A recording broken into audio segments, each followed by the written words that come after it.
Elle entra dans l'histoire des Oscars. Hollywood ne lui pardonna jamais. En 1955, Dorothy Dandridge entre dans l'histoire grâce à son rôle dans Carmen Jones. Imaginez Dorothy se disant « Waouh, je deviens la première femme noire nominée à l'Oscar de la meilleure actrice ». Pourtant, Hollywood ne lui a jamais vraiment ouvert ses portes. Mais derrière les applaudissements se cachait une réalité beaucoup plus cruelle. Ce soir-là, à la cérémonie, elle est assise entre Grace Kelly et Audrey Hepburn. Elle sourit, mais elle sait déjà qu'elle ne gagnera pas. Elle le dira plus tard elle-même, ce n'était pas de la fausse modestie, c'était de la lucidité. Elle a dû se battre juste pour obtenir le rôle. Le réalisateur, Otto Preminger, l'a trouvée trop douce, trop polie pour jouer Carmen. Alors Dorothy est rentrée chez elle, a changé de coiffure, changé de posture, et elle est revenue méconnaissable. Preminger a dit oui, ce n'est pas une légende qui a obtenu ce rôle.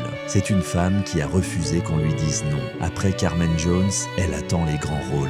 Ils ne viennent pas. Hollywood ne savait pas quoi faire d'une actrice noire adulée par le public, mais qu'on refusait de mettre à l'écran aux côtés d'un homme blanc. Quand la MGM lui propose le rôle de Tuptim dans The King and Ale, Le Roi et moi, Preminger, devenu son amant et confident, la convainc de refuser. Il lui dit qu'elle ne devrait pas accepter un rôle d'esclave. Elle l'écoute. Le rôle va à Rita Moreno, qui deviendra une star. Dorothy, elle, reste sans film pendant 3 ans. Peu de gens savent que pendant tout ce temps, Dorothy élève seule sa fille Lynn, née avec des lésions cérébrales sévères.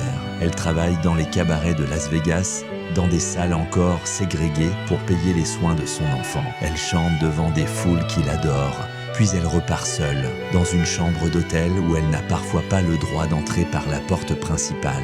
En 1962, son deuxième mariage s'effondre. Son mari a englouti ses économies dans un restaurant qui a fait faillite. Un gestionnaire en qui elle avait confiance la vole de 150 000 $. Elle se retrouve avec 139 000 $ de dettes fiscale.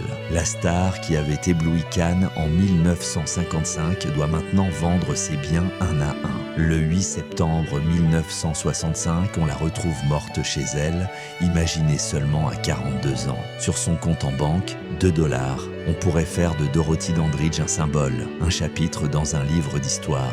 Mais Dorothy n'était pas un symbole. C'était une femme qui voulait juste qu'on la laisse jouer, aimer sa fille et vivre. À Universal Vintage Hollywood, derrière chaque légende se cache un être humain. Et tant qu'il restera des histoires à raconter, les légendes ne mourront jamais. Restez avec nous, d'autres étoiles vous attendent. Restez connectés à votre chaîne Universal Vintage Hollywood. D'autres grandes beautés féminines iconiques du cinéma vintage seront bientôt à l'honneur sur notre chaîne.